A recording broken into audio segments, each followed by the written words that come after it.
비는 모레 아침 대부분 그치겠지만 강원 영동과 경북 동해안은 오후까지 이어지겠습니다. 내일 아침 기온은 서울 7도 등 전국이 1도에서 10도로 오늘보다 3도에서 5도 정도 높겠습니다.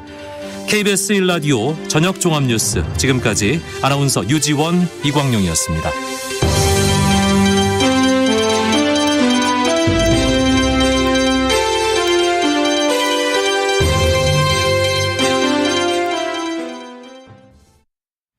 지금 시각 7시 20분입니다.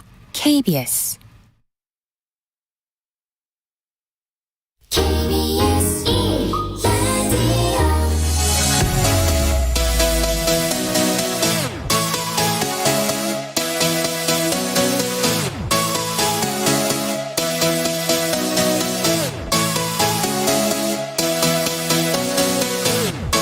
KBS 열린 토론.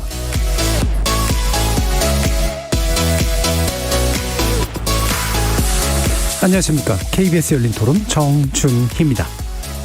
부동산이라는 게 시장에서 수요와 공급에 의해서 물량이 나와야 또 사는 사람, 근데 세금으로 내리잡으려 그러니까 안 파니까 공급이 없어지니까 집값이 오른 거거든요. 그래서 세제에 대한 거는 조금 낮추고 이러는 거는 바람직한 것 같아요. 그리고 자기 집을 한 채 딱 갖고 있는 사람한테 세금으로 저렇게 때려버리는 거는 집값은 올리지 개인의 어떤 재산상의 경제적인 이익은 나는 없다고 봐요. 공급을 늘린다는 조건으로 자꾸만 규제를 완화해서 집값을 안정시키겠다는데 꼭 그 방법만이 방법인가? 평당 무슨 억대가 가고 이런다는 게 어떤 학군에 의한, 주거 환경에 의한, 아니면 투자에 의한 이런 것이 결부가 돼가지고 집값이 올라간다는 게 내심 조금 못마땅해요. 그냥 어딜 봐도 똑같은 것 같아요. 요즘에는 뭐 경기도권이나 그런 데도 별로 막 안 비싸겠지 하고 보면 엄청 비싸고 해서 부동산 값이 너무 많이 폭등하고 하니까 이제 젊은 20대 분들이 사실 돈 모으는데 의미가 없다고 생각하는 사람들이 주변에도 많아서 청년 담보대출 뭐 이런 거를 좀 많이 해서 그래도 이렇게 할 수 있는 사람들 제한을 딱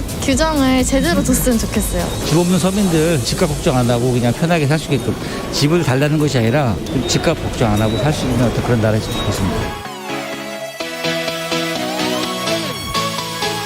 거리에서 만나본 시민들의 목소리 어떻게 들으셨습니까? 오늘 이야기 나눌 주제는 부동산 규제 완화 카드 꺼내든 윤석열 정부 집값 잡을 수 있을까입니다. 대통령직 인수위원회가 부동산 태스크포스 등을 통해 국정과제 선별 작업에 들어간 가운데 부동산 관련 공약 중 어떤 것이 우선적으로 추진될지 관심이 모아지고 있습니다. 윤 당선자는 선거 기간 내내 공급 확대 그리고 규제 완화를 공언했던 만큼 현 정부의 수요 억제 기조와는 궤를 크게 달리할 것으로 예상되는데요. 이례적으로 국토교통부의 인수위 업무 보고에 당선자가 직접 참석해서 주택 건축 규제 완화를 언급하면서 재건축 등에 대한 기대감이 한층 커진 상태입니다. 최근 서울 아파트 시장의 매수 심리가 3주 연속 회복세를 보인 것도 이런 분위기가 반영된 결과가 아닐까 하는데요. 급격한 정책 변화는 시장의 혼란을 초래할 수 있고 집값 불안 요소로서 작용할 가능성도 높은 만큼 규제 완화의 내용뿐 아니라 완급 조절 역시 중요해 보입니다. 잠시 후 네 분의 부동산 분야 전문가 모시고 부동산 규제 완화 방안 관련 쟁점 자세히 짚어보면서 윤석열 정부가 집값 안정을 통해 부동산 민심 얻을 수 있을지 전망해보는 시간 갖도록 하겠습니다. KBS 열린 토론은 여러분이 주인공입니다. 문자로 참여하실 분은 샵 9730으로 의견 남겨주십시오. 단문은 50원, 장문은 100원의 정보 이용료가 붙습니다. KBS 모바일 콩 그리고 유튜브를 통해서도 무료로 참여하실 수 있고요. 이제 콩을 통해서는 보이는 라디오로도 만나실 수 있습니다. 시민 논객 여러분의 뜨거운 참여 기다리겠습니다. KBS 열린 토론 지금부터 출발합니다. 살아있습니다.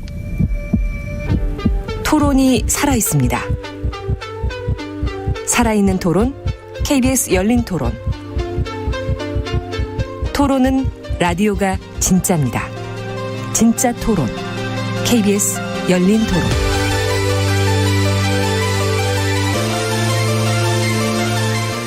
오늘 토론 함께해 주실 네 분의 전문가 소개해드리겠습니다. 자, 먼저 건대중 명지대 부동산학과 교수 나오셨습니다. 안녕하세요.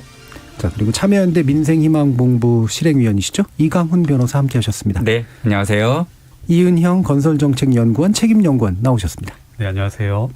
최은영 한국도시연구소 소장 자리하셨습니다. 네, 안녕하세요. 자, 이제 새 정부 한 달 정도 남짓 뒤에 이제 출범할 것인데 현재 인수위원회 단계에서도 부동산 관련 규제 관련된 완화 정책을 비교적 명시적으로 이제 내보이는 것이고요. 공약의 이제 일종의 연장선이라고 볼 수 있는데 현재 같은 행보에 대해서 어떻게 판단하시는지 뭐 쟁점 좀 이따 논의할 테니까 짤막하게 평가를 먼저 한 번씩 부탁드리도록 하겠습니다. 권대중 교수님부터 말씀 주시죠. 우선 이번 정부가 그 규제 강화로 인해서 주택 공급도 줄었고 또 특히 도심지의 재개발 재건축도 많이 줄었습니다. 뿐만 아니라 이제 세제 강화로 인해서 1가구 1주택자까지 힘든 상황에서 윤석열 당선자가 이 주택 공급을 늘리는 차원과 또 세제 완화 정책을 내놓고 있는데요. 시장 자율에 맡기는 것보다는 시장 자율에 맡기되 이거를 바로 갈 수 있도록 고친다는 차원에서는 긍정적으로 볼 수가 있습니다. 예. 단지 이제 규제 완화에 따르는 그 부작용이 나타날 가능성이 있기 때문에 규제 완화를 한다면 거기에 따르는 그 후속 조치가 있어야 될 거다라는 생각이 들어요. 예. 네. 자율기조로 가되 다만 규제 완화가 과도한 부담을 양산하지 않을 수 있도록 하는 정책이 필요할 것 같다. 자, 이강훈 변호사님 그런 말씀 주시죠. 네, 뭐 작년 하반기 이후에 지방과 서울 수도권에서 겨우 주택 가격이 좀 숨고르기에 들어간 그 상황이었다고 보고요. 이게 주택 시장이 다시 들썩거릴 그 위험이 있다 이렇게 좀 보고 있습니다. 재개발 재건축 규제 완화나 다주택자 양도세 감면 등 이제 파격적인 그 조치들을 예상을 하고 조금 기다리고 있는 상태일 뿐인 거지. 그러면 실제 이제 실현이 되기 시작하면 또 그런 부분으로 기대감으로 들썩일 가능성이 있다. 다만 이제 계속 그 올해 내내 좀 예고되고 있는 금리 상승 관련된 부분이 좀 있어서 그게 실제 주택 유효 수요를 얼마나 끌어올릴지 이런 부분에든 영향을 미칠 것으로 보여서요. 그 영향도 좀 살펴봐야 될 것 같습니다. 예. 잠재적으로 이게 탁 치고 올라갈 수 있는 가능성을 이제 외로 자극할 수 있으나 이제 금리가 또 그 부분을 약간 억제하는 효과도 있을 것 같아서 지켜보겠다. 자, 그럼 이은영 연구원님 말씀 주실까요? 네, 지금까지 최근 몇 년 동안 정책 방향이 매우 심플했죠. 강력한 규제를 통해서 시장의 잘못된 부분을 바로 잡으면 네. 모든 것이 정상화될 것이다. 자, 이런 컨셉이었는데 아쉽게도 지금까지는 그런 결과가 나오지 않은 것 같습니다. 그리고 최근 6개월 이 정도를 기준으로 해서 주택 가격이 안정세다, 추세적 하락이다 이런 의견들도 나오고 있는데 사실 그런 부분들은 좀 단기에 좀 급격하게 규제가 들어가는 결과입니다. 네. 대표적인 게 대출 규제죠. 그래서 이런 식으로 억눌린 가격 요소들은 그 억누른 요인들이 해소가 되는 순간 혹은 없어지는 순간 다시 튀어오릅니다. 그래서 이런 부분들 때문에 지금은 필요한 것이 규제를 강력하게 지속하는 것이 아니라 종전에 과도하게 적용된 규제들을 좀 더 완화하는 것이라고 생각하기 때문에 지금 새 인수위의 새 정부의 정책 방향은 맞다고 판단합니다. 예. 다만 이제 완화를 하더라도 항상 정책 방향이라고 하는 것이 한 시점을 기점으로 해서 180도 바뀐다든가 혹은 어떠한 변화폭이 너무 급격하다던가 하면 당연히 그런 부분에 있어서도 부작용이 발생을 합니다. 예. 그 때문에 부동산 규제를 완화하겠다는 정책 방향은 충분히 공감하지만 그 완화라고 하는 것이 너무 빨리 진행돼서는 안 된다고 판단합니다. 예, 역시 완급 조절을 주문해 주셨고요. 최은영 소장님. 네, 규제 정상화 이런 얘기를 하는데 사실은 이게 굉장히 좀 모호한 소리라고 생각합니다. 정상화가 뭘 정상화라고 볼 것이냐와 관련해서 사람마다 다 의견이 다를 거고요. 근데 지금 굉장히 모호한 그런 얘기들이 많단 말이에요. 규제 정상화가 도대체 뭐냐. 주택시장의 정상화는 뭐냐. 그럼 주택시장의 가격을 정말 떨어뜨리거나 하향 안정화를 바라고 있는 거냐. 그러니까 좀 명확한 지표, 명확한 방향이 제시돼야 되는데 그렇지 않다라는 점에서 좀 안타깝게 보고요. 아까 이강훈 변호사님도 말씀하신 바와 마찬가지로 굉장히 어렵게 지금 주택시장이 안정되어 가고 있는 국면에서 이제 이렇게 다시 주택시장을 에 대해 이제 불을 다시 놓는 그런 정책들이 추진될 때 이게 어떤 메커니즘을 통해서 주택시장이 안정될 것이냐에 대한 설명이 전혀 없어요. 예. 규제 완화를 통해서 어떻게 주택 가격이 안정되는지에 관련해서 좀 저는 맞는 방향은 아니라고 봅니다. 예, 방향에 대한 의문들이 충분히 좀 있으신데 그럼 마침 또 그 말씀을 주셨으니까 새 정부가 정말 바라는 부동산 시장의 현 상태가 뭐냐, 어떤 정책 목표를 가지고 있느냐, 이 부분이 이제 좀 불분명하다는 게 제일 중요한 문제다. 그러니까 실제로 집값을 떨어뜨릴 생각이 있는 건지, 안정화 정도가 목표인지, 아니면 또 다른 게 있는 건지 어떻게 판단하시나요, 권대중 교수님? 우선 문재인 정부의 주택 정책 방향이 그 공공주도형 서민주택 정책이었어요. 네. 지금 윤석열 당선자의 주택 정책 기조는 민간주도형 그 민간주택 공급 정책인 것 같습니다. 네. 제가 뭐 이수희 의원이 아니기 때문에 정확히 모르겠지만은 주택 공급을 하게 되면은 시장은 좀 안정화될 거라는 게 첫 번째 기조고요. 네. 집값 안정화 자체는 목표다. 네. 그리고 이제 그 안정화라는 게 우리 최은영 그 소장 말씀하신 대로 이게 안정화라는 게 떨어지는 게 안정한지 지금 상태가 안정한지 아니면 물가 상승만큼 올라가는 게 안정한지 그렇죠. 이게 애매모호하거든요. 네. 어쨌든 공급을 늘리면 시장이 안정화될 거라는, 지금부터 폭등하지 않는다는 그런 전제하에 규제 완화를 내놓은 것 같아요. 두 번째는 이제 그동안 공시가격을 현실화시키면서 경제가 어렵고 소득도 오히려 오르지 않은 상태에서 세금만 많이 올랐잖아요. 물론 1가구 1주택까지도. 그래서 이런 부분에 대해서 정상화시키겠다는 거.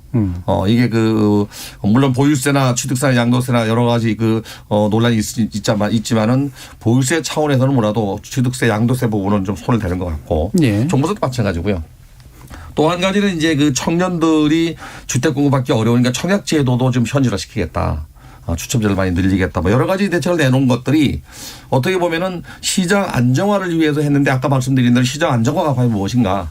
궁극적으로는 도심지에 택지가 부족하니까 용적률을 올리거나 또는 뭐 고밀도를 개발하면서 컴팩트 시티로 개발하면서 주택 공급을 늘려서 안정화하겠다는 얘기거든요. 예. 그래서 전반적인 기조가 이번 정부가 내놓은 주택 공급이 210만 호가 넘거든요. 여기에 한 40만 원 정도 합쳐서 250만 원을 내놓은 것은 무리하게 또 공급을 늘리겠다는 건 아닌 것 같아요. 네. 그래서 적시적절하게 필요한 그 시기에 주택 공급을 늘려서 시장 안정화하는 게 참 기존 것 같습니다. 예. 기본적으로 그러니까 안정화에 대한 해석은 여러 가지가 있을 수 있는데, 적어도 이제 현재와 같은 폭등세는 멈추겠다가 목표고, 그것을 실현시키는 방법이 이제 민간 주도의 공급 확대를 통해서, 그렇죠. 다만 너무 과량의 확대는 이제 꾀하지 않는 이 방법 정도, 물론 세제 부담 완화라든가 이런 건 이제 좀 뒤에서 이제 아마 더 논의할 수 있을 것 같고요. 이 부분에 대해서 최은영 소장님 어떻게 생각하세요?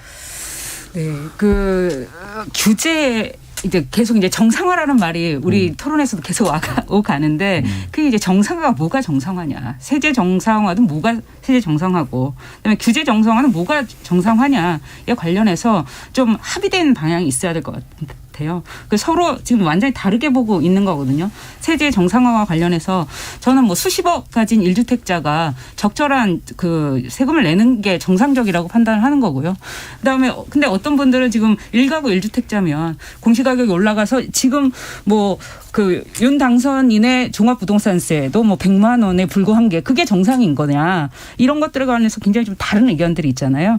그래서 저는 좀 그런 목표를 좀 명확히 하자. 우리가 정상화가 뭐냐, 알겠습니다. 규제 정상화, 세제 정상화 뭐냐에 대해서 좀 합의를 갖고 정책들이 추진되었으면 하는 바람이 어떤 있습니다. 사람들은 현재 세금을 부담으로 느낄 수 있는데, 어떤 분들의 관점에서는 그건 감당해야 될 부담 아니냐라고 가치론적으로 굉장히 다르게 볼 수 있을 수 있으니까요. 그 부분은 뒤에서 좀 더 논의를 하시고, 일단 목표 자체는 이제 폭등을 잡는 게 일단 1차적인 목표다라고 하는 것 정도로 일단 요약을 하고, 그 부분에 대해서 좀 이따 논의를 할 텐데, 아까 이제 이은영 연구원님께서 현재의 약간의 관망세처럼 보이는 이 안정된 듯한 그런 부동산 가격에 관련된 문제는 단기적인 효과에 불과하기 때문에 언제든 튀어오를 수 있다라는 그런 이야기를 해주셨기 때문에, 아까 이제 이강훈 변호사님께서 말씀하신 것과는 궤가 좀 다르잖아요. 어떻게 보시는지 말씀 좀 주시죠.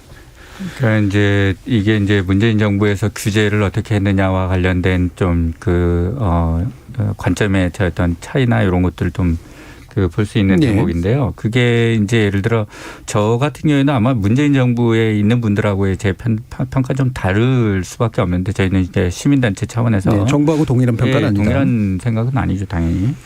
근데 이제 문재인 정부가 규제를 하긴 했는데, 문재인 규제를 제대로 안 했다라는 저희는 평가를 하고 있어요. 네. 예를 들어서 이제 역대 최저금리의 대출을 굉장히 확대를 했죠. 그리고 공급 확대도 굉장히 많았습니다. 역대 정부 중에서 제일 많았던, 주택 공급이 제일 많았던 정부 중에 하나인데, 이런 상태에서 부동산 핀셋 규제를 해가지고 수요 억제가 가능했겠냐. 저는 지금 그 정책 조합이 좀 잘 된 조합이 아니다라고 이렇게 보고 있고요. 특히 이제 우리가 사상 유례 없는 최저금리를 경험했다라는 부분에 대해서 이걸 너무 이렇게 당연시 생각을 하는 것 같아요. 지금 사실 이렇게 최저금리로 이렇게 가게 되면서 즉각적으로 주택 가격이 폭등했거든요. 근데 그거가 아주 가벼운 문제로 생각을 하는 것 같더라고요. 근데 저는 좀 전혀 그렇게 생각을 하지 않고 지금 문재인 정부가 최근 몇 해 동안에 겪었던 거에서 가장 큰 폭등이 금리를 최저금리로 하면서 생겼다고 생각을 하거든요. 네. 결국은 그때 대출 확대라든 이런 걸 붙잡지 못했기 때문에 이게 수요가 폭증한 것으로 그렇게 판단을 하고요. 결국 거기서 다시 실패를 경험했다고 저는 생각을 합니다. 네, 최근에 대출 조이기 부분, 일련의 대출 조이기 정책에 대해서 그러니까 어떻게 그게 평가하십니까? 결국은 유동성이 과도하게 풀려 있는 상태에서 대출을 규제 안 하고 집값을 잡을 수 없다. 네. 집값 안정시킬 수 없다. 이 판단이었던 것 같고 실제 그렇게 실행을 하니까 어느 정도 잠잠해지더라는 거죠. 네. 그거를 저는 일찍 했어야 됐다라고 생각을 하는 거예요. 네. 그보다 더 일찍 했어야 된다. 왜냐하면 주택 가격이 2020년부터 막 폭등하기 시작하는데 그걸 1년 동안 방치를 했다고요. 예. 그러고서 2021년도 말에 가가지고 그거를 하겠다 그러면 이미 시장에 어마어마한 돈들이 풀려 있는 상태에서 그게 잘 잡히겠느냐는 거죠. 네. 저는 그래서 실패했다고 생각합니다. 네. 기본적으로 이제 금리 문제가 있긴 있었지만 거기에 더해서 이제 현재 같은 대출 총량 규제라든가 LTV 규제라든가 이런 것들을 진작에 했어야 되는데 진작에 했었더니 원래 국정과제에도 DSR 규제가 있었어요. 그래서 일찍부터 도입했었으면 사실은 이 문제를 덜 겪었을 가능성이 있는 거예요. 예. 이 부분 사실 뒤에서 더 얘기할 거긴 할 텐데요. 바로 이제 이은영 연구원이 이 부분에 대한 어떤 반론을 해 주실 수 있을지 간단히 한번 들어볼까요? 네. 이게 쉽게 생각하면은 유동성이 어쩌고 이런 얘기가 매우 좀 그럴싸해 보입니다. 그런데 이제 저희가 보통 부동산 시장, 즉 주택 시장이라고 얘기할 때는 사실 이런 부분들은 매매의 대상이 일반적인 집 한 채죠. 그게 아파트든 일반 주택이든. 그리고 대부분 이런 물건들을 서로 사고 파는 사람들은 일반인들입니다. 그러니까 쉽게 표현하면 동네 아저씨 아줌마들이 집을 사는 거죠. 네. 그런데 이런 분들이 집을 살 때는 이제 일종의 분위기에도 휩쓸리고 그리고 어떤 지역에 뭐가 생긴다. 그리고 나 집 없는데 좀 남의 집 살기 힘들다. 이제 이런 식으로도 많이 진행이 됩니다. 네. 그리고 자기가 힘들었다고 하면은 우리 애들은 결혼할 때 이렇게 해주지 말아야지. 이런 것들이 진행이 됩니다. 그런데 그렇다고 해서 대출을 확 조여버리게 되면 어떤 일이 벌어지냐면은 거래 자체가 끊깁니다. 즉, 그러니까 이제 자금 여력이 부족하신 분들일수록 대출을 끼지 않고서는 집을 사는 것이 어렵게 됩니다. 그런데 문제는 거래 자체가 확 줄여버리면, 즉 손바뀜이 줄어들면 가격 변동폭이 줄어듭니다.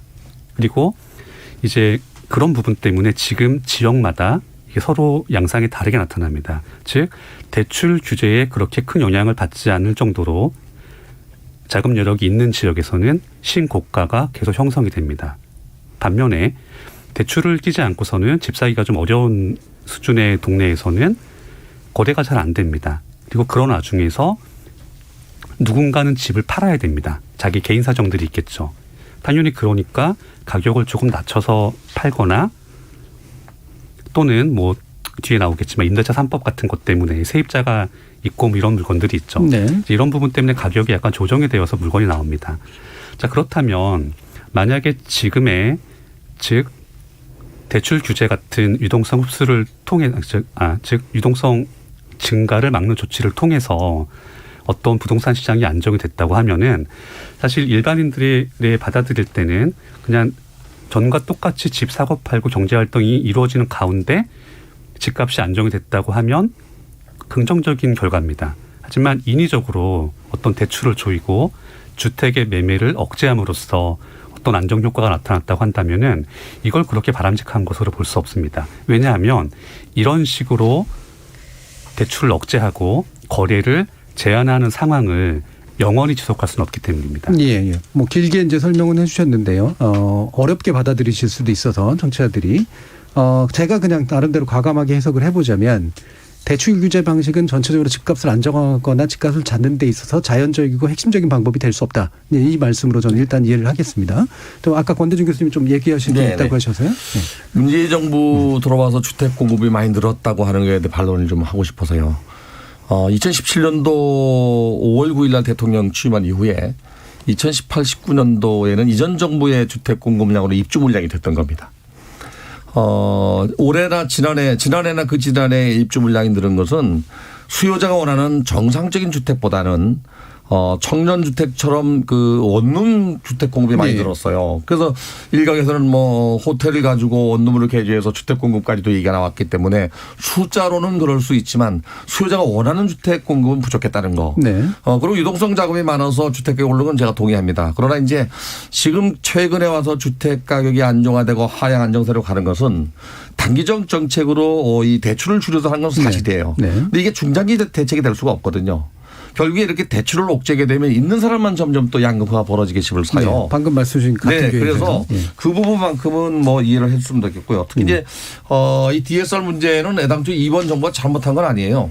2017년도 10월 26일 날 가계부채 종합대책을 내놓을 때 1년 후에 DSR을 하겠다고 했어요. 그래서 2018년도 4월 달, 3월 달부터 국민은행은 적용을 했고요. 2018년 10월 달부터 DSR을 일부 적용하기 시작했어요. 당연히 원리금 상환 능력만큼 대출 주는 건 당연합니다. 그런데 이것이 결국 소득이 높은 사람들에게는 유리하고 소득이 낮은 사람들에도 불리하거든요. 그래서 이거를 선별적으로 좀 탄력적으로 적용해야 되는데 이게 최근에 와서 이제 이걸 전부 다 적용하려고 하거든요. 네. 그러다 보면 점점 더 약후가 벌어질 수밖에 없어서 금리 정책이나 대출 정책이나 주택 공급 정책은 같이 맞물려서 해야 되는데 따로따로 갔다는 얘기죠. 이번 정부가. 그게 문제였던 것 같아요. 네. 최은영 소장님 이 부분에서. 저는 그러니까 이제 박근혜 정부 때 가장 대표적으로 비판받는 정책이 빚내서 집사라 아닙니까? 말로 빚내서 집사는 안 했지요. 그런데 이제 문제는 문재인 정부에서도 그 기조가 달라지지 않았다라는 게 결과적으로 보면 똑같았다라는 게 문제였다고 생각이 돼요. 그러니까 박근혜 정부 출범할 때 1,000조였고 가계부채가 그게 1,400조로 늘어났는데 지금 문재인 정부에서도 1,400조에서 1,800조로 똑같이 400조 이상이 늘어났거든요. 그러면 결국에 빚내서 집사라는 정책을 문재인 정부가 안 했느냐. 결과적으로 보면은 그 정책을 똑같은 정책을 계승한 결과가 이제 된 것이 저는 결국 이 주택가격 상승이 우리 소득에 비해서 너무 높다라는 건 아마 대부분이 인정하실 거고 그럼 그건 무엇에 의해서 뒷받침되었느냐. 빚에 의해서 뒷받침된 거죠. 그런데 그럼 이게 계속 지속 가능한가. 특히나 이제 금리가 올라가고 있는 상황에서라면 4억에 6% 이제 6% 7%라는 그 대출금리가 눈앞에 와 있다 이런 기사들이 나오기 시작하는데요. 4억에 6% 이자는 연간 2,400만 원을 내야 되는 거잖아요. 그럼 한 달에 200만 원씩 이자를 내고 그러면 원리금까지 하면 훨씬 더 많아질 텐데 이게 부담 가능한 사람이 얼마나 될까 이런 것들 때문에 결과적으로는 지금 주택 가격이 안정세로 들어가는 것이라고 생각합니다. 예, 그러니까 이제 뭐 빚내서 집사라기보다는 빚을 내지 않으면 집을 못 사는 상태가 사실 된 게 더 이제 중요하고, 근데 빚을 내줬느냐, 이제 빚을 막았느냐, 이제 사실 여기서 이제 차이가 아마 생긴 것 같은데, 자 이게 뭐 사실 처음부터 쟁점이 그냥 확 붙어버리긴 했는데요. 대출 문제는 그래도 계속 얘기하기보다는 이 부분 현재 이제 새 정부가 추진하려고 하는 정책 가운데 일단 눈에 띄는 정책 몇 가지 좀 짚으면서 얘기를 좀 일부에서 해봤으면 좋겠습니다. 규제 완화 정책 가운데 이제 1호 법안으로 지금 얘기되고 있는 게 이제 재건축 안전진단 완화하는 내용의 이제 법안 발의된 것인데요. 다시 말하면 이제 이게 안전진단의 관련이 이게 이제 재건축 요건화에 해당하는 것이기 때문에 재건축을 실질적으로 좀 활성화하는 방향으로의 이제 정책 전환이라고 이제 보는 거죠. 이 부분에 대해서 일단 이은영 연구원님께서 어떻게 생각하시는지 말씀 좀 주실까요? 네, 필요한 내용입니다. 자, 기본적으로 종전에 가해졌던 재건축을 억제하는 정책들이 몇 가지 있습니다. 그리고 정책 목표는 매우 간단합니다. 새로 아파트를 지으면 그건 비싼 아파트가 되니까 그걸 안 하도록 좀 억제해야 된다. 예. 이거죠. 예. 자, 그런 맥락에서 많은 몇 가지 정책이 나왔습니다. 그런데 우리가 생각해 봐야 될 건 이겁니다. 그럼 그렇게 해서 지금까지 왔을 때 집값이 내리고 안정됐느냐 이건 거죠. 만약에 애초에 정책이 목표했던 결과가 달성되지 못했다면 그런 부분들은 지금에 와서 바꿀 필요가 있는 겁니다. 그리고 대한민국의 지금 뭐 30년 40년 이상 된 아파트들은 우리가 유럽에 가서 유럽의 구시가를 봤을 때처럼 뭐 그런 식으로 보존까지 해야 될 만한 건물은 많지 않습니다. 네. 자, 그런데 이런 건물들이 계속 연식이 쌓여가는 동안에는 시장에서는 새 집에 대한 수요가 증가를 합니다. 그리고 이런 노후 아파트 물량들이 계속 5년, 10년, 15년 누적이 되다 보면 이 부분에 대해서는 언젠가 뭔가 진행을 해야 됩니다. 그래서 지금이 20년 전과 달리 그러니까 20년 전에는 연식 20년의 아파트가 똑같이 지금은 40년의 아파트가 됐습니다.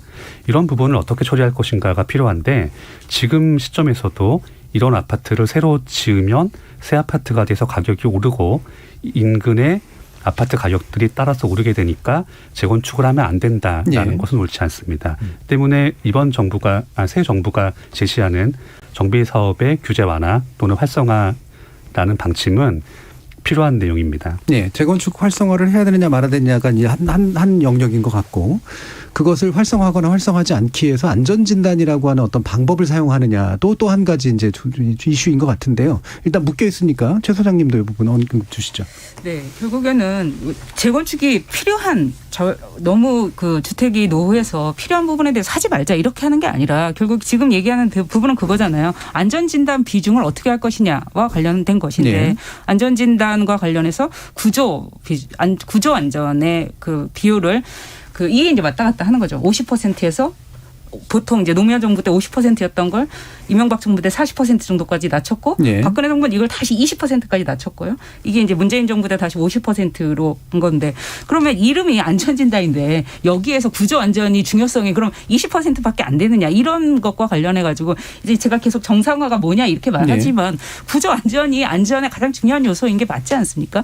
근데 뭐 이렇게 이 비중을 가지고 재건축을 못하게 했다 이렇게 말하는 것 자체가 저는 좀 납득이 안 되는 주장이라고 생각합니다. 네, 근데 사실 이 부분이 좀 오해 가능성이 있는 게 그러니까 안전진단 기준을 이제 완화하겠다 그러면 이제 예를 들면은 불안전하게 지어도 된다 이제 사실 이렇게 오해될 수 있는 가능성이 있는데 그 비중이 일단 중요한 거고 말씀처럼 안전진단을 했을 때 이게 등급 이하로 이제 떨어지게 되면 그게 재건축을 가능하게 만들어주는 기준이잖아요. 그러니까 이 완화한다는 것의 의미가 뭐냐라고 하는 것에 대해서 좀 더 명확하게 좀 얘기를 해주시면 좋을 것 같은데요. 우선 그 도시 재생 사업 중에서 정비 사업의 일부가 이제 재개발 재건축 주거환경 개선 사업인데요.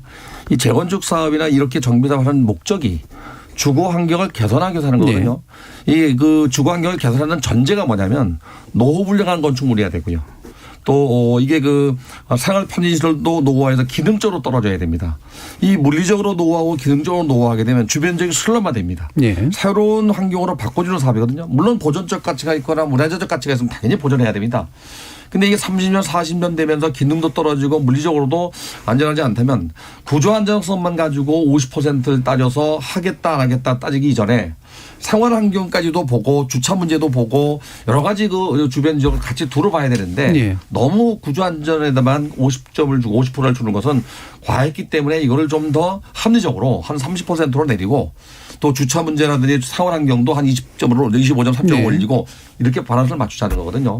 그래서 삶의 질을 높이겠다고 하면서도 또 역시 뭐 이 주택 공급 차원도 있거든요. 그런 차원에서는 규제 완화가 어쩌면은 필요한 그 조치가 아닌가 하는 생각이 들어요. 쉽게 말해서 뼈대는 튼튼하니까 계속 살아 이렇게 얘기하지 말고. 사실은요. 철근 콘크리트 건물 가만 놔두면 100년도 가고 200년도 가면 문제 없습니다. 그러나 그걸 구조 안전에 문제가 없다고 해서 가만 놔두면 그 안에 있는 사람들은 예전에 그 70년대 지었던 잠실 중흥 아파트가 있었다면 연탄화국이거든요. 아파트에 연탄을 떼는 꼴이에요. 그래서 기능적으로도 점점 고급화 첨단화 기능화로 갈 때는 어느 정도는 생활 환경을 바꿔줘야 삶의 질도 높일 수 있지 않나. 제가 사는 동네만 해도 뭐 재건축 될 연한은 안 되는데도 불구하고 주차 문제가 심각합니다. 아주. 그런 부분은 차는 점점 이게 뭐 필수품처럼 늘어나고 있는데 주차를 못해서 1시간씩 뭐 2시간씩 이렇게 대기했다 가는 사람들이 있어요. 더러. 오래됐기 때문에 이런 문제를 해결하는 것은 꼭 그 재건축 분야 아니라 여러 가지 뭐 공영 주차장을 만들어주면 좋은데 그렇지 못한다면 이건 해야 된다고 봐요. 그래서 이제 대부분 이제 재건축 단지에서 재건축을 원하시는 분들은 안전진단 결과가 되게 안 좋게 나와서 거의 무너질 상태가 되는 걸 바라는 경우들이 많잖아요. 아마 세계에서 가장 그 유일한 나라 중에 하나가 내 아파트 망가지길 바라는 나라입니다. 그래서 이제 뼈대는 비교적 쓸만하나 근데 여러 주차나 여러 가지 다른 환경 여건이 이제 노후화됐다면 그게 이제 재건축이 가능한 방식으로 해주는 게 이제 안전진단 기준 완화다라고 이제 이해하면 된다라는 말씀이시고요. 자, 이 부분 이강훈 변호사님 어떻게 생각하세요? 지금 이제 뭐 좀 전에 대부분 말씀하셔서 제가 더 보탤 부분은 이게 이제 지금 이제 구조 안전성이라는 기준이 있고요. 그다음에 이제 주거 환경에 대한 비중이 있고 그다음에 시설 노후도 비용 분석 이렇게 이제 4가지로 이제 구성이 돼 있고 다 이 항목 안에서 비율을 어떻게 했느냐 요게 정권마다 조금씩 차이가 있었는데 제가 이제 이명박 정부 때 그 얘기를 좀 드리면 그 이명박 대통령이 이제 그 건설사 사장을 하셨잖아요. 그러니까 그 건축물에 대해서 잘 아시는 분이라고요. 재건축 언제쯤 해야 되는지도 잘 아시는 분이에요. 그분은 좀 약간 보수적인, 그러니까 그 상대적으로 보수적인 입장을 취하고 계셨음에도 불구하고 재건축에 대해 좀 엄격하신 입장이셨던 것 같아요. 네. 그래서 지금 구조 안전성이 40%였습니다. 그 당시에는. 근데 이제 박근혜 정부 때는 이걸 이제 20%로 낮춘 거죠. 그러면 지금 어디를 올렸냐? 그 이제 주거 환경에 대해 40%로 올렸어요. 그 전에는 이제 주거 환경이 15%였거든요. 그러니까 같은 보수 정부 내에서도 이제 그런 부분에 대한 그 재건축을 어떻게 바라보느냐에 따라서 입장 차이가 이렇게 상격하게 나긴 했던 겁니다. 예. 사실 이제 그거를 놓고 보면 지금 제 문재인 정부는 그 중에서 구조 안전성을 가장 중요하게 하고 많은 배점을 그쪽에다 넣다 보니까 뭐 집이 무너지는 수준까지 가야지만은 재건축이 되는 거냐 뭐 이런 불만들이 좀 생겼던 것도 사실이고 그 부분과 관련된 여러 의견 수렴이라든지 이런 부분은 좀 필요하다고는 생각합니다. 뭐 예를 들어 생활 환경이 너무 어려우면 좋지 않으면 그 부분에 대한 어떤 평가나 이런 부분들에 대해서 좀 달리 생각해 볼 여지는 분명히 있을 거라고 생각이 되고요. 다만 이게 과하면 안 된다고 생각을 합니다. 이게 우리가 이제 필요 이상으로 재건축 시장을 이제 자극할 우려와 관련된 부분들도 좀 생각을 해야 될 것 같고요. 또 이제 우리가 지금 60% 이상의 주택들이 지금 이제 아파트거든요. 근데 이제 이 아파트들을 전 세계적으로 보면 재건축을 하는 데들이 많지가 않아요. 예. 대부분 보면 이거 쓸 때까지 쓰고 개량해서 쓴 다음에 그 다음에 이거를 폐기하고 이렇게 하는. 근데 우리는 지금 30년 된 아파트를 가지고서 재건축 재개발을 하겠다고 지금 그러고 있는 거거든요. 그러니까 이건 뭔가 조금 그 부분에 있어서 실제 사용이 가능하고 충분히 개량해서 쓸 만한 이 아파트들을 어떻게 할 거냐. 또 이것도 환경적으로도 되게 의미가 있는 거거든요. 그래서 향후에 우리가 이제 장수명 아파트로 이제 이렇게 좀 가야 된다는 그 방향도 지금 정부 정책 방향도 있고 하기 때문에 우리가 이 부분 관련돼서 이 아파트 수명을 늘려서 사용하게끔 하는 그런 유도하는 그런 방향의 정책들은 계속 나와야 된다고 생각합니다. 자, 이 재건축 문제 그래서 방금 말씀 주신 것처럼 재건축을 하고 싶어 하는 게 이제 생활 환경이 너무 낙후돼서 그걸 개선하고 싶은 욕구도 있지만 솔직히 말하면 이제 재산을 좀 늘리고 싶은 욕구도 이제 굉장히 좀 강한 거잖아요. 그래서 이제 늘리려면 이제 수익성이 생겨야 되는데 용적률을 그래서 높여주길 당연히 바라고 상업성이 생겨야 되니까. 근데 이거 이제 막아놓은 게 이제 있고요. 또 한 가지가 이제 재초환이죠. 그러니까 재건축 초과이익 환수제를 넣어서 초과이익이 생기면 그거를 이제 상당히 환수해 버리니까 재건축하는 사람들 입장에서는 내 재산이 별로 커지지 않는 효과가 생겨버리기 때문에 이것까지 다 용적률은 높이고 재건축 초과이익 환수제는 보완하거나 이제 뭐 완화시키거나 이랬으면 좋겠다라고 하는 욕구까지 지금 결합이 돼 있는데 이 부분이 좀 결합돼서 추진될 듯한 분위기이긴 하거든요. 어떻게 일단 평가하시는지 보시죠. 우선은 뭐 재건축 초과이익 환수제는 합헌됐기 때문에 손을 댈 수가 없을 것 같아요. 그다음에 이제 분양가 상한제가 또 살아 있거든요. 그렇죠. 이 분양가 상한제가 지금 322군데인데 그거 역시 이제 재건축하는데 걸림돌은 됩니다. 사실 재건축을 하는 목적이 주거 환경을 개선하는 거라면 대부분 사실 그렇게 하는 게 아니라 자산 가치가 들어가니까 하거든요. 이게 사실은. 그래서 그로 인해서 이미 그 재건축 시장은 이미 들먹거리고 있잖아요. 그래서 이 규제 완화를 해서 주거 환경을 개선해 준다면 우선은 가격이 오르는 거를 좀 억제할 수 있는 대책도 필요해요. 왜 그런가 하면 재건축을 하는 그 목적은 지금 현재 거주하고 있는 소유자나 토지 등 소유자나 임차인들의 주거 환경을 개선해 주려고 하는 건데 정작 하고 보면 재정 장벽이 떨어져서 다 이사를 가거든요. 그렇죠. 이런 그 대책까지도 같이 맞물린다면 기능적인 노후나 경제적인 노후나 물리적인 노후가 있다면 당연히 하게 해야 돼요. 그래서 사실은 지금 걸림돌이 안전진단만 있는 건 아니고 이 분양가 상한제라든지 재건축 초과이익 환수도 있기 때문에 맞물려서 가야 된다고 봐요. 하나만 푼다고 해서 또 이게 사업이 막 진행되는 건 아니거든요. 단지 이제 이번 정부 윤석열 당선자께서 이제 그 분양가 상한제도 탄력적으로 규제 완화하겠다. 사실 그게 이제 어느 정도 완화하느냐에 따라 다르겠지만 지금 분양가 상한제를 적용하는 지역은 정상적인 시세의 한 60% 70%밖에 안 됩니다. 이게 로또라는 얘기가 나와서 네. 과열 그 경쟁이 되는데 어느 정도는 이렇게 좀 뭐랄까 시세보다 낮게 하더라도 좀 격차를 줄이는 예, 그럴 필요가 있고 또 이제 재건축 초과이익 환수제는 아마도 뭐 여야 합의가 아니면 되지는 않을 것 같아요. 예. 그래서 이 분양가 상한제 규제화는 국토부에서 할 수 있어요. 그래서 그런 걸 좀 시장 상황을 봐가면서 또 전문가들이나 또는 시장의 그 의견을 충분히 들어서 방향성을 잡고 하는 게 어떤가 하는 생각이 들어요. 가격을 너무 자극하지는 않고 네. 다만 필요한 데는 재건축은 어느 정도는 될 수 있을 정도 근데 선을 가장 중요한 게 아까 말씀하신 대로 용적률을 올려준다면 어느 정도 적정 수준은 환수시켜서 임대주택이나 또는 주택 공부를 해야 예. 되겠고 또 하나 그 원래의 목적대로 거기에 거주하는 사람들이 지속적으로 거주할 수 있는 주거 환경을 만들어줘야 된다는 얘기죠. 네. 예, 그게 안 된다면은 남 좋은 일만 시키는 꼴이 되거든요. 결국에 살던 사람들이 거기를 떠나는 꼴이 되니까 어떻게 보면 젠트리피케이션이 상업용 건물에만 있는 게 아니라 부동산만 있는 게 아니라 주거에도 적용될 수 있기 때문에 이걸 좀 미연에 방지하는 대책도 필요하다고 봐요. 예. 예. 그 약간은 이제 좀 더 이제 마더리 타다 그래야 되나? 그러니까 약간 현재 정부가 추진하고자 하거나 재건축하고 싶어 하시는 분들에 비해서는 좀 더 약간 제한된 어떤 방식의 접근법을 선호하시는 그런 말씀을 좀 주신 것 같은데요. 혹시 이은영 연구위원께서는 다른 의견이 있으신가요? 네. 지금 다들 말씀하시는 게 이제 그러니까 건축물 오래 쓰면 좋겠죠. 그다음에 재건축도 조금씩 하면 좋을 겁니다. 그런데 이런 부분들은 사실 개별 단지 단위로 얘기하면 얼마든지 할 수 있는 얘기인데 지금 한국에서는 특히 서울과 수도권에서는 그렇게 좁게 범위를 잡으면 안 됩니다. 왜냐하면 대표적인 것이 일기 신도시죠. 그리고 서울에도 목동이나 저 상계동처럼 그 거의 비슷한 시기에 즉 뭐 대략적으로 5년 내외의 시기에 집중적으로 대량의 아파트가 건축된 곳들이 있습니다.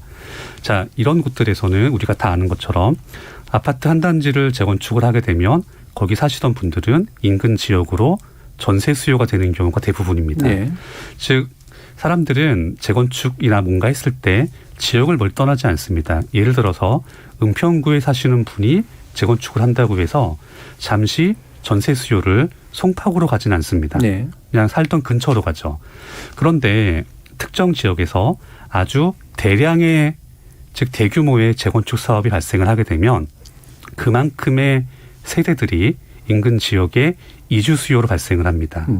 그런데 문제는 우리가 20년, 30년 이때까지는 뭐 그럴 수 있습니다. 아껴 쓰고 오래 쓰고. 그런데 40년, 50년이 됐을 때 신도시나 어떤 특정 지역의 아파트가 대규모로 목동 같은 곳이죠.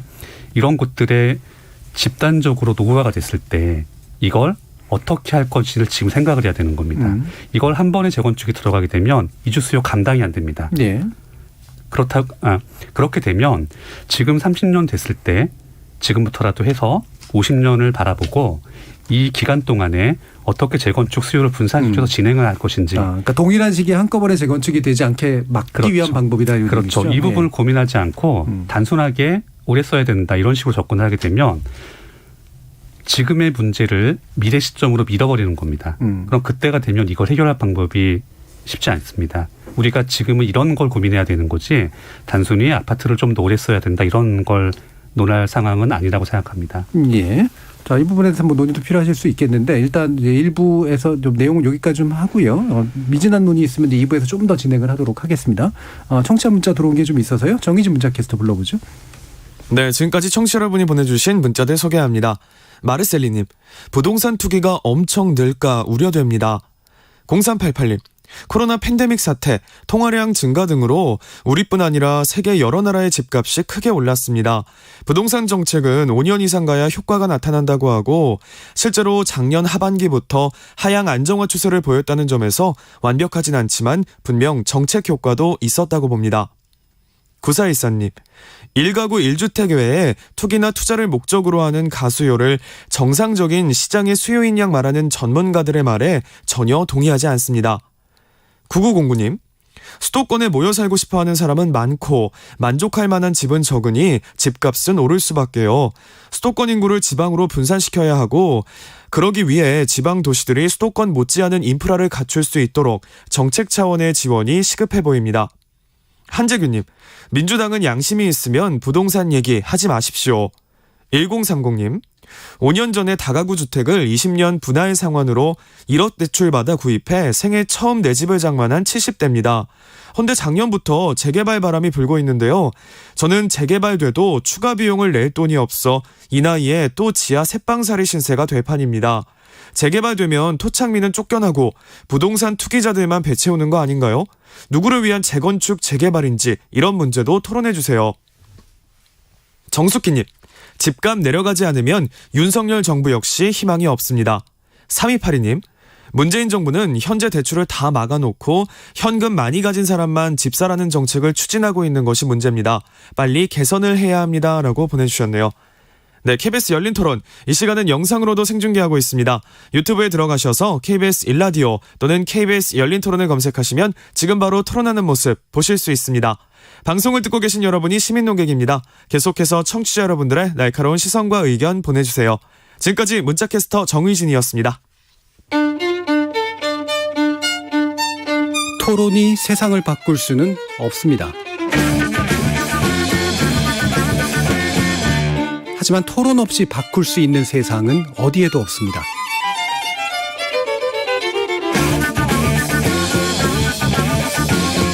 세상의 선한 변화를 갈망하는 당신. 정답이 아니라 질문의 힘을 믿는 당신. 우리 KBS 열린 토론에서 만납시다.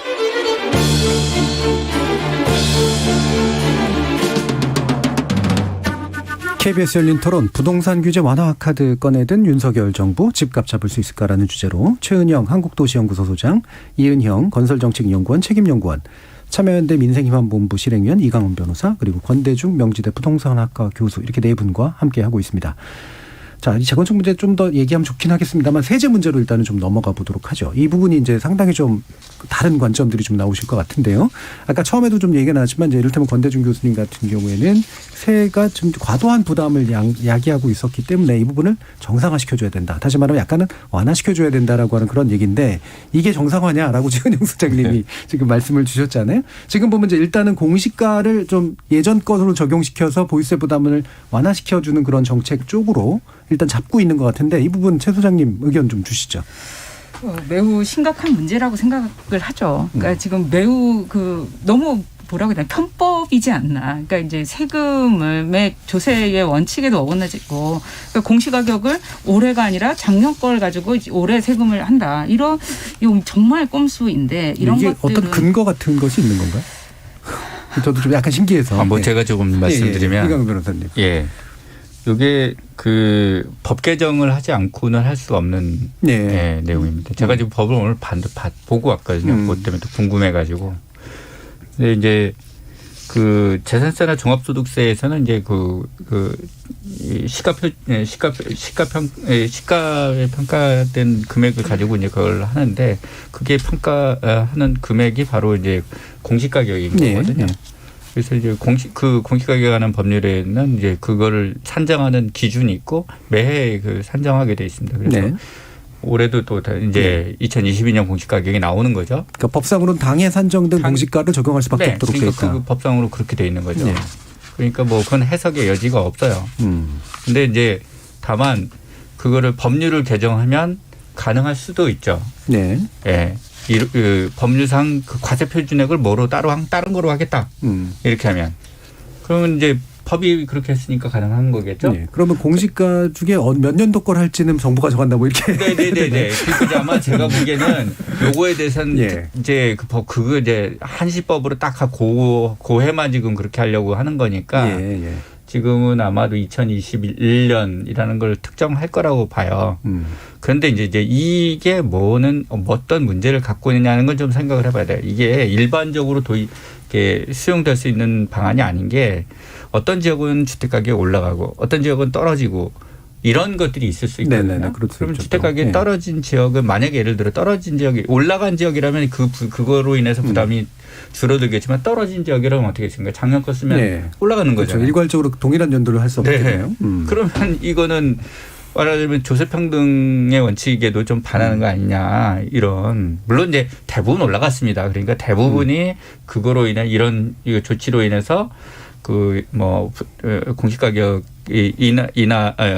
공시가격 작년 걸 쓰므로써 재산세나 부동산세가 좀 덜 내게 되는 효과는 있겠죠. 그러나 현실적으로는 그게 이론상으로는 어느 지역은 올라가고 어느 지역은 떨어졌다고 했을 때 이것이 불평등을 가져오는 그 문제들이 있거든요. 네. 그래서 네. 이런 법률상의 방식은 단점. 여기까지 저는 기억이 없어요. 예, 이런 방식을 써온 것에 대한 기억. 예. 그 부분 어떤 의견이세요? 일단 공시가격 자체가 이제 토지 공시가격과 공동주택 공시가격이 나눠지는데 예. 토지는 그 개인 소유, 국공지 뺀 개인 소유가 3,450만 개 정도 되고요. 그중에 올해는 50만 개 필지를 평가해야 되는데 55만 개 됐습니다. 이게 10% 이상 올랐거든요. 네. 올해만도. 아파트 공시지가도 공동주택 공시지가도 지금 10% 이상 올랐는데 이게 자본이득이잖아요. 그러니까 소득이 늘어난 게 아니고 재산이 올라서 늘어난 건데 그 자기의 힘으로 올라간 게 아니고 정부의 잘못으로 올라갔다고 사람들은 알고 있어요. 근데 이렇게 그 금액이 올라갈수록 이제 재산세나 종합부동산세나 여러 가지 관련 세금이 올라가는 게 뭐 60여 개 정도의 적용을 된다고 하는데 네, 일단 세부담을 올리는 게 맞냐 아니냐는 같이 판단이니까 그래서 제 약간 생각에는 이게 배제하고 올리는 법률적 것이 장치. 과연 타당한가? 예. 제가 볼 때는 소득은 줄었는데 이 가격을 올렸을 때는 부담이 갈 수밖에 없어요. 지금도 재산세나 이런 종합부동산세 같은 경우 누진과세 돼 있거든요. 이걸 좀 더 강화하는 방법은 좋은데 이걸 적용하는데 아까 우리 변호사님 말씀대로 법률 개정안이 안 된다면은 공정시장 가액 비율이라는 게 있거든요. 네. 이게 이번 정부 들어와서 계속 5%씩 올라서 올해 100%입니다 거의. 네. 100%를 적용하는데 이걸로 탄력적 적용할 수밖에 없는데 문제는 이게 올해만 적용하고 내년부터 다시 또 원상시킨다 이건 아닌 것 같아요. 제가 볼 때는. 근본적으로 세제 문제가 정말로 거래세인 취득세 보유세를 정상화시키고 또 좀 낮추고 보유세를 올린다면 점진적으로 좀 바꿔야 되지 않나. 근데 이제 윤석열 당선자가 그래서 이제 그 후보 시절에 좀 후보지만 당선했지만 그 전에 이제 이거를 2020년도로 돌린다 그랬거든요. 민주당에서는 작년도 거고 내년도 작년도 거고 2년도 앞서서 한다고 그랬는데 이렇게 됐을 때 이게 지속적이냐 아니면 한 번만 하는 거냐. 한 번만 한다면 전혀 의미가 없다고 봐요 저는.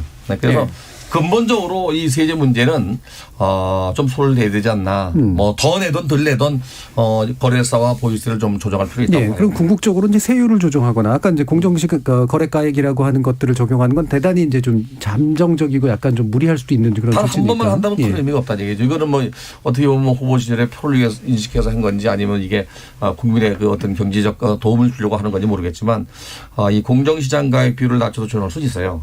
나머지는 안 되지만 그래서 이런 부분 문제는 정말 충분하게 그 국민의 의견도 듣고 전문가 의견을 들어서 좀 그 세제 개편을 좀 해야 되지 않나 제가 요거 하나만 좀 보태자면 문재인 정부가 출범하면서 그 관행혁신위원회가 있었어요. 거기서 그 당시에 이제 공시가격 개혁에 대한 그 논의도 한참 진행을 했었는데 저희들이 그때 된 시민단체에서 냈던 안들은 이런 거였어요. 공시가격을 예를 들어 80%를 올리든지 90%를 올리든지 목표가 있을 거 아니에요. 그러면 이 목표를 올리는 거는 이게 이제 시장 가격을 공정하게 반영해야 된다는 그 원칙에 충실하게 이걸 반영하면 되는 공시가 거고. 쪽은. 예. 거기에 적용할 과표나 세율을 어떻게 할 것이냐라는 문제는 그 국회가 논의해야 되는 거거든요. 지금은 현재는 공시가격을 가지고 만지작만지작 해가지고 이거를 그 세금 부담을 조정하는 방식으로 지금 계속 해오다 보니까 여기에 너무 많은 논의가 쏠려 있는 그 측면이 있습니다. 그게 비정상적인 거죠. 저도 동의해요. 이거는 가격 기준인데 이거를 예를 들어 시장에서 공정하게 거래될 수 있는 가격이라고 얘기했으면 그 금액을 정확하게 산정하면 돼요. 그리고 그거를 지금 그 감정평가사들이 못하냐면 그러지 않아요. 평가할 수 있어요. 할 수 있는데 그거를 세부담 문제 때문에 연동이 돼 있기 때문에 못하는 것뿐이거든요. 국가가 그렇게 여러 가지 지침을 통해서 이렇게 어떤 평가에 관한 어떤 그런 일단 기준이나 이런 것들 제시하고 있기 때문에 그렇게 된 거거든요. 그럼 이건 정상적인 상황은 아닌 거죠. 그걸 정상화시키면 거기에 따른 세부담이라는 거 결국은 국민 부담 누가 결정합니까? 결국 세율, 과표 세율 이거 관련돼서 그 국회의원들이 정부하고 같이 논의해가지고 결정해야 되는 거 아니에요? 이거를 너무 오랜 기간 동안 이행 기간을 두면서 이렇게 논의하는 방식 자체가 저는 가능하지 않다고 생각해요. 예, 예. 계속 지금 말씀드린 대로 우리 경기 변동에 다 올랐다 내렸다 하는 그런 문제들이 있기 때문에 그것 때문에 이 여기에 대해서 예. 필요 없는 논의들을 하게 되는 측면이 있거든요. 예. 그래서 방금 이참에 좀 이 방식에 대한 부분을 근본적으로 좀 재고를 예. 했으면 좋겠다는 생각이 듭니다. 방금 말씀 주신 그 부분은 저희 김남근 변호사님 나오셨을 때마다 이제 하시던 얘기죠. 일단 공시가 이제 기준이 되는 가격은 합리화하고 세율 조정을 하건 뭔가 다른 방식으로 해서 실질적으로 세부담을 늘리거나 완화시키는 건 정책적으로 판단을 해야 된다. 이제 이 방법에 대한 이야기시란 말이죠.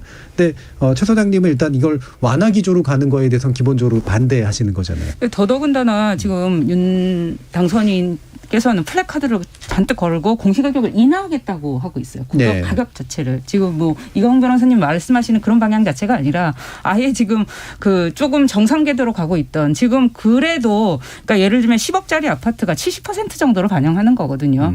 단독주택 같은 경우에는 50%이기 때문에 10억짜리가 5억이 이제 현재 55% 정도, 5억 5천 정도인데 그럼 얘가 그 시장 가격하고 이렇게 다른 게 정상이냐와 예. 관련해서 저는 이게 같아지는 게 정상이라고 보는데 근데 지금 윤 당선자께서는 시장 가격하고 더 달라지는 방향 그러니까 공시가격을 낮추겠다라고 지금 공약을 제시하고 있거든요. 이거는 좀 매우 심각한 방향이라고 생각합니다. 예. 그러니까 공시가격을 시장하고 더 멀어지게 하겠다라고 지금 보여지고요. 그리고 저는 아까 재건축과 관련해 가지고 꼭 드리고 싶은 예. 말씀이 있었는데 우리의 논의가 너무 서울과 수도권 중심으로 이루어지고 있다고 생각합니다. 네. 제가 전주나 청주, 충주 이런 지방 주택 시장의 가격을 분석하면서 너무 놀란 게 그 서울이나 수도권은 오래된 아파트가 비싸잖아요. 근데 지방 아파트들은 그렇지 않아요. 오래된 아파트가 너무 저렴하고 그 신축 아파트는 완전 이중 시장이거든요. 왜 그럴까? 이게 재건축이 그 시장 논리에 의해서 안 되기 때문에 그러는 거예요. 우리가 더 정책적으로 고민할 거는 정말 노후하고 그 재건축 되어야 되는데 못하는 저 지방 아파트들은 어떻게 할까? 1억 미만의 아파트들이 그래서 존재하는 예. 거거든요. 그런 것들을 좀 너무 서울 중심적으로 논의하지 말고 그래서 오늘도 이제 계속 그런 좀 생각이 들어서 우리가 좀 그런 국가 균형 발전이나 이런 것들을 좀 고려하면서 주택 정책을 세워야겠다라는 예. 말씀을 꼭 드리고 예. 싶었습니다. 재건축을 이제 그 주거환경 개선이라고 얘기를 하지만 사실은 또 이제 공급 체계 또 하나로 좀 보기 때문에 생기는 이제 뭐 차이도 좀 분명히 있는 것 같고요. 그 부분 일단 다시 넘어가서 이은영 연구원님은 이 보유세 부담 완화책을 공시지가를 조정함으로써 하는 방식은 어떻게 생각하시는지와 보유세 부담에 관련된 어떤 입장도 좀 얘기를 해주시죠. 네, 일단 하나씩 끊어서 예. 말씀드리겠습니다. 자, 기본적으로 공시가격을 조정해서 뭔가 하겠다는 접근 방법이 다 틀린 것 같습니다. 네. 자, 왜냐하면 자, 기본적으로 어떤 사회가 지금까지 그렇게 살아오고 있는 뭐 그걸 관습이라고 부르든 사회 문화라고 부르든 이런 방식들이 있습니다. 그런데 만약에 그것 때문에 문제가 심각하게 발생했고 이게 누적되어 왔다면은 고치는 게 맞습니다. 그런데 대부분 사람들이 그냥 그렇게 적응해서 잘 살고 있는 겁니다. 자, 이런 것들이 우리가 흔히 보는 일반적인 주택의 공시가격 얘기였고요. 네. 그리고 본래 공시가격을 현실화해야 된다라는 내용들은 이런 일반 주택은 아니었고 처음에 나왔던 내용들은 고가 부동산이 있습니다. 네. 즉 표준화가 쉽지 않고 대표적인 게 서울 중심가에 있는 빌딩 같은 겁니다. 건물마다 상태가 다르기 때문에 가격을 표준화할 수가 없습니다. 그리고 그런 건물들은 그 동네에서 매매 건수도 많지가 않아요. 그래서 대략적으로 이 정도는 되겠다라고 하지만 정확하게 얼마인지가 안 됩니다. 이거는. 네. 비슷한 것들도 있습니다. 뭐 그 서울에서 아주 부촌에 있는 고가 주택 같은 곳들이 있죠. 아파트 말고. 뭐 한남동이나 이런 데요. 네, 그런 동네는 역시 똑같이 적용이 됩니다. 네. 얼마가 정확한 시세인지를 몰라요. 그다음에 토지, 뭐 지방에 뭐 큰 뭐 부동산 이런 것들이 있죠. 마찬가지입니다. 그래서 애초에 조세 평등을 얘기하면서 공시가격을 현실할 필요가 있다. 왜냐하면 고가 부동산을 가진 사람들이 가격 표준화가 쉽지 않다는 이유로 시세보다 낮게 책정되는 공시가격을 기준으로 해서 세금을 낸다. 하지만 일반인들은 좀 더 표준화가 쉬운 주택에 살고 있는데 좀 더 높은 비율의 공시가격이 책정되고 거기에 기반해서 세금을 낸다. 그 불공평하지 않느냐. 이런 문제가 처음에 공시가격이었습니다. 네. 이렇다면 이걸 해결하는 방법은 낮게 책정돼 있는 고가 부동산의 공시가격을 그 부당하다고 비교 대상이 된 일반적인 주택 기준으로 맞춰서 올리면 되는 겁니다. 이게 일반적으로 생각할 수 있는 맞는 접근 방법이죠. 예. 근데 지금은 어떻게 돼 있냐면 이걸 이렇게 올리는 게 아니라 둘 다 90으로 올리는 겁니다. 예. 그럼 당연히 한국 사회에서는 뭐 부자분들에 대한 인식이 좋지 않기 때문에 이런 부분에 대한 세금은 그렇게 반발이 없습니다. 예, 그러니까 주택 간 격차를 줄이는 게 중요하지 시장가와의 격차를 줄이는 건 부차적인 문제다. 네, 맞습니다. 예. 그래서 이런 부분 때문에 공시가격을 가지고 뭔가 뭐 정의롭게 만들겠다라는 시도가 제 판단에는 그렇게 올바른 것 같지 않습니다. 애초에 시작이 좀 잘못된 예. 내용이고요. 두 번째 보유세에 대한 것은 고가 지역, 고가 주택에 대한 보유세를 강함으로 해서 가격을 끌어내리겠다. 그래서 흔한 얘기들 있지 않습니까? 강남이 오르니까 거짓 순대로 따라 오르기 때문에 예. 강남을 잡으면 해결된다는 내용들이 있습니다. 이게 책상에서 얘기하기는 매우 좋은 얘기입니다. 근데 실제로는 무슨 문제가 벌어지냐면 자, 지금은 사람들이 특정 지역, 대표적인 데 강남이죠. 강남에 산다고 해서 전부 부자는 아니다라는 내용들에 납득을 합니다. 왜냐하면 원래 그 동네에는 옛날 주공아파트 같은 부자들이 아닌 분들이 사시는 아파트에 사시다가 재건축이 돼서 고가 주택에 사시는 분들이 계시거든요. 예. 근데 이런 분들 같은 경우에는 집은 바뀔 수가 있지만 기본적으로 본인들의 직업이 바뀐 건 아니기 때문에 가처분 소득이 거주하는 주택에 비례해서 크게 늘진 않습니다. 자, 이런 분들은 그리고 또 이런 것도 있죠. 열심히 돈을 모아서 비싼 지역에 집을 하나 매입을 했습니다. 그리고 거기 살면서 똑같이 아껴 쓰고 살면 예전에는 그렇게 지역에 살 수 있었습니다. 그런데 보유한 주택의 가격에 비례해서 세금을 크게 매기게 되면 가처분 소득이 높지 않은 사람들은 그 지역에서 살 수가 없습니다. 네. 즉 이런 상태가 계속 반복이 되다 보면 어떤 사람들에게 사시는 곳이 어디세요라고 해서 어디 살아요라는 대답이 나온다는 것은 이 사람의 재력과 배경과 이런 것들을 모두 설명할 수 있는 단어가 돼버립니다. 네. 이렇게 되면 좋은 지역엔 당연히 분들이 사시는 거고 더 떨어지는 지역들일수록 그렇지 못한 분들이 사시게 됩니다. 이런 것을 가르쳐서 거주 지역에 따른 계층의 고착화라고 부릅니다. 네.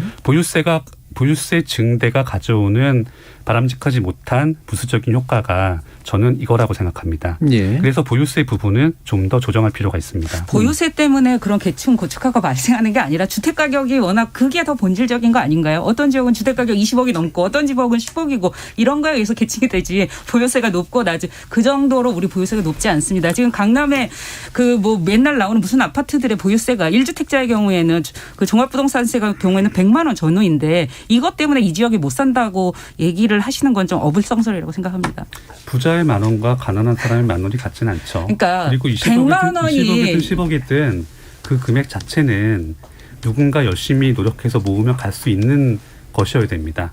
그런데 그것 자체가 안 맞으니까 깎아내려야 된다라고 접근하는 거는 맞지 않아요. 아니, 자동차세 100만 원은 낼 수 있는데 집세 100만 원은 못 내는 분들도 계신가요? 계시겠죠, 누군가는. 네. 아니, 지금 그런 부분들이 있거든요. 자동차는 기본적으로 소비자입니다. 그리고 주택은 소비자가 아니에요. 네, 그거는 그러니까 있는데요.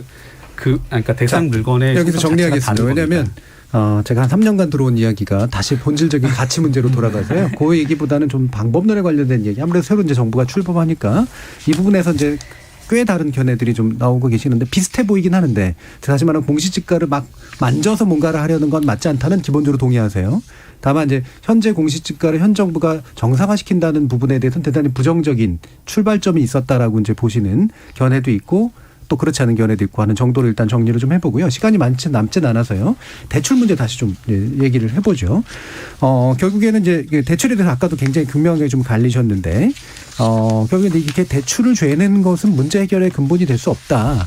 그리고 실수요자의 대출을 막아버리는 그런 효과까지도 생겨버린다라고 하는 것과 이 대출 문제를 다시 풀어버리면 결국 가격 상승을 유도하는 효과와 함께 동시에 이제 대출로 인해서 생기는 부실 문제 이 부분 어떻게 할 거냐. 특히 금리는 올라가는데 이게 이제 지금 당장 대립하고 있는 부분이잖아요. 이광훈 변호사님 이 부분 다시 한번 현 정부의 새 정부가 하려고 하는 그런 부분에 대한 우려 사항들이 뭔지 좀 정리해 주시죠.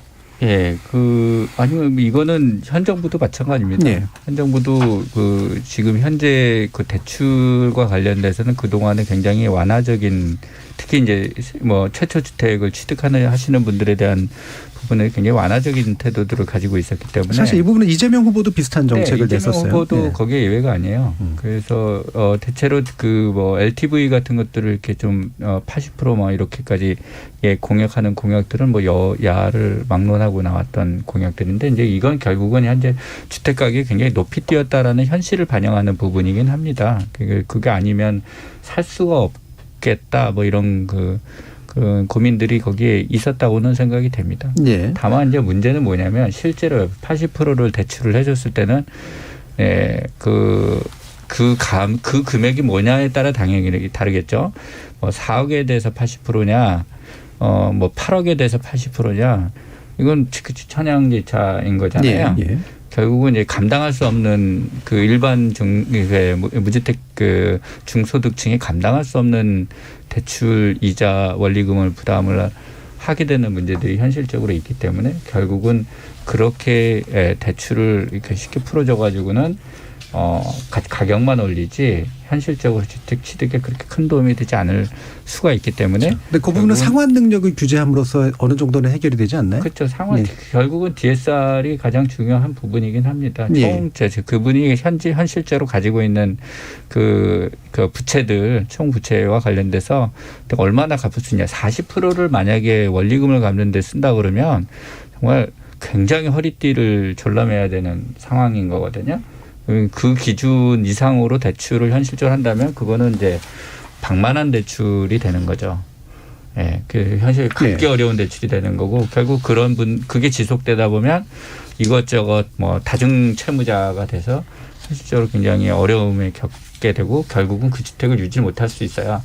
우리가 그 영국이나 이런 나라들 보면 뭐 쉽게 말해서 뭐 예를 들어 세컨더리 모기지까지 뭐 리모기지 같은 그렇죠. 예, 후순위 담보권까지 이렇게 저기를 해주면서 그게 거의 그 주택 가격의 90% 100%까지 거의 대출을 해주면서 그렇게 했는데 그게 한 70%까지 올라가다가 이 나중에 줄줄줄줄 미끄러져가지고 60몇 %를 내려왔어요. 이게 이런 정책들의 결과가 뭐냐면 대출을 아무리 많이 해줘도 주택 그 소유를 높이는 데는 한 일정한 한계가 있다는 거고 그것을 제약하는 근본 요인은 소득인 거예요. 그거를 무시하고 대출을 막 풀어줘 가지고 이분 모든 사람들이 주택을 최대한 살 수 있게 하자는 정책이 정책적으로 역사적으로도 일정한 한계를 분명히 보였다라는 점을 우리는 또 꼭 봐야 되고 또 그게 결국은 그 후세대에게 굉장한 부담으로 계속 전가되는 측면도 있는 거잖아요. 예. 결국 그 측면도 우리는 좀 봐야 된다고 생각합니다. 시간이 많이 남지 않아가지고 다른 분들도 다 이제 견해들이 있으실 테니까 자 권대중 교수님 한 2분 정도씩 얘기하시면 우선은 그 LTV를 뭐 세계 최초 주택 구입자 무주택자에게는 80% 그다 이제 70%로 하겠다. 또 이제 주택 수요에 따라서 40% 30% 이제 뭐 20% 하겠다. 그게 중요하진 않아요. DSR로 규정하면 대출 의미가 없거든요. 그 LTV는 담보 비율에 대한 대출 비율이거든요. 그러니까요. 소득에 대한 대출 비율로 규제하는 DSR을 적용하게 되면 LTV가 70%다 80%다는 오히려 양극화만 조장할 수도 있어요. 소득 많은 사람들은 많이 나와요. LTV, DSR 높으니까. 그래서 그것보다는 이제 상해 최초 주택 구입자처럼 주택을 구입하는 사람들에게 미래 소득까지 따져서 대출을 줘도 내 집 마련을 돕겠다는 얘기지. 상환 능력을. 무작정 다 이렇게 풀겠다는 건 아니고. 그런 차원에서 그 문재인 정부가 추진했던 DSR 규제를 좀 더 완화할 건 사실일 것 같아요. 아직 뭐 인수위도 결론은 안 났지만은 그러게 된다 그러면은 지금 20% 30%보다는 40% 50% 단 10%도 늘어난다면 내 집은 쉽지 않겠나. 문제는 이제 유동성 자금이 너무 많아요 지금. 또 미국도 금리를 올리고 우리도 금리를 올리는 상황에서 또 유동성 자금을 걷어들여야 될 상황이기 때문에 양면성은 있는 것 같아요. 어쨌든 무주택자가 내 집을 만들기에 쉽게 하겠다는 것은 이번 정부의 기조인 것 같아요. 그래서 그 부분은 이제 상환 능력을 고려하더라도 미래 소득까지도 고려해 주는 정도의 어떤 탈출구를 좀 주겠다. 이 부분에 대한 이은영 연구원님 견해는 어떠신가요? 네, 기본적으로 공약 같은 것에서 그렇게 수치에 크게 집착할 필요는 없다고 생각합니다. 말 그대로 선거 공약이에요. 그래서 지금 LTV 80이라는 것은 지금의 LTV 40이나 20보다 좀 더 높여주겠다. 이 정도 의미로 받아들이면 되는 거지. 공약이 80이니까 80으로 할 거고 거기 그러면 문제가 생길 거다. 이런 식의 접근까지는 안 해도 될 것 같습니다. 크게 근데 우려할 필요는 없지만 그래도 어느 정도는 이제 올리는 건 필요하다고 보시는 거죠. 네네. 왜냐하면 지금 주택 가격을 100으로 했을 때 40 정도는 너무 안전한 대출이에요, 사실. 자, 이 부분이 이제 금리 상황, 금리 문제라든가 주택 가격을 결과적으로 자극할 부분에 대해서는 어떻게 생각하시나요? 대출이 늘어서 지금 얘기가 금리를 얘기한 거죠. 예. 그러니까 기본적으로 금리가 오르고 내리고 하는 것은 대출이 실행된 다음에 고민할 문제지 대출이 안 나온 사람들한테 금리를 고민할 것은 아닌 것 같습니다. 그건 네가 알아서 할 문제다. 네. 예, 알겠습니다. 최 소장님. 금리를 먼저 생각을 하셔야 될 것 같은데요. 네. 지금 더더군다나 지금 우리 역사일의 굉장히 추저금리가 장기간 되다가 지금 이제 진짜 이번에도 또 정상화가 뭐냐. 이런 추저금리가 정상이냐 아니면은 기존처럼 뭐 4, 5%, 6%로 가는 거냐인데 이렇게 금리 우려가 될 때에는 본인의 상환 능력 그리고 내가 이거 부담 가능할 수 있느냐가 무엇보다도 중요한 기준이어야 될 것 같습니다. 이자 그다음에 이 상환 능력이 무엇보다도 그리고 우리가 그 RIR이라고 하는 그 기준이 있죠. 예. 그 세입자가 주거비 부담의 한 30% 정도 이상을 부담을 하면 소득의 30% 이상을 부담을 하면 이제 생활에 문제가 생긴다라는 기준이 국제적으로 한 30%인데 저는 매매의 경우에도 마찬가지라고 생각합니다. 뭐 이게 우리가 너무 쉽게 이런 30% 40% 이렇게 얘기하지만 뭐 100만 원 벌어서 30만 원을 다 이 주거비를 쓴다. 이러면 이제 문제가 되는 거고 200만 원에서 60만 원도 마찬가지인 거거든요. 그러니까 이런 부분들, 그러니까 본인의 소득 대비, 그다음에 이자의 부담, 그다음에 이걸 갚아 상환 능력이 있는지 이런 것들에 관해서 굉장히 냉철하게 판단을 하고 주택시장의 의사결정을 해야 될 때라고 생각합니다. 예. 자, 이제 마무리 발언의 시간 좀 애매하게 남긴 했습니다만 아까도 이제 첫 모두 발언에서 다만을 붙여주셨단 말이에요. 어느 쪽으로 방향을 잡으시던 간에 결국은 이제 새 정부가 어쨌든 새 정책을 쓸 거니까 그 새 정책이 야기할 수 있는 부작용은 최소화하자에 대해서는 분명히 동의하실 거기 때문에 거기에 어떤 포인트가 제일 중요하다고 보시는지를 한 3, 40초 정도로 얘기해 주면 좋을 것 같습니다. 짧게라도. 예. 이은영 의원님부터. 네, 한 번에 너무 급격한 변화 좋지 않습니다. 그래서 점진적인 변화가 필요하고요. 그리고 궁극적으로는 모든 국민이 부동산에 관심을 가지니까 더 이슈가 되고 값이 오르는 겁니다. 네네. 그래서 이번 정부에서는 공급 정책이든 어떤 정책이든 꾸준한 집행을 통해서 앞으로는 전 국민이 부동산에 관심을 갖는 시기가 오지 않았으면 합니다. 예, 공급이 잘 되면 관심은 상당 부분 끊어질 것이다.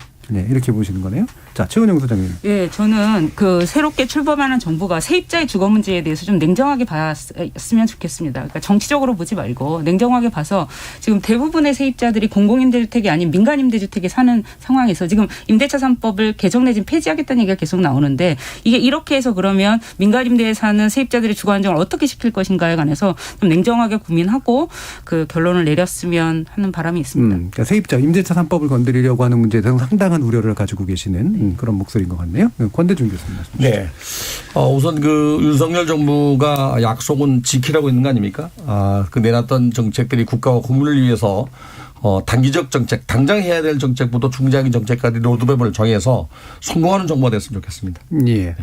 어쨌든 약속한 거는 그래도 지키려고는 해라. 네. 예. 그 결과에 대해서는 어떻게 생각하실지는 모르겠습니다만. 그건 나중 얘기입니다. 네. 일단은 뭐 약속은 지켜야 되니까. 그리고 그것이 시장에도 미치는 영향을 감안해서 100% 이행보다는 국가와 국민에서 그 상황에 따라서 적절하게 단기, 중기, 장기 정책을 가지고 로드맵을 가지고 추진하면 시장이 좀 더 좋아지지 않겠다는 생각이 듭니다. 약속의 우선순위를 정해서 적어도 약속의 상위 높은 수준의 것은 좀 지켰으면 예를 좋겠다. 들면 그거죠. 당장 6월 1일 전에 세제 문제가 끝나야 되거든요. 7월, 9월에 또 12월에 종부세부터 재산세가 나와요.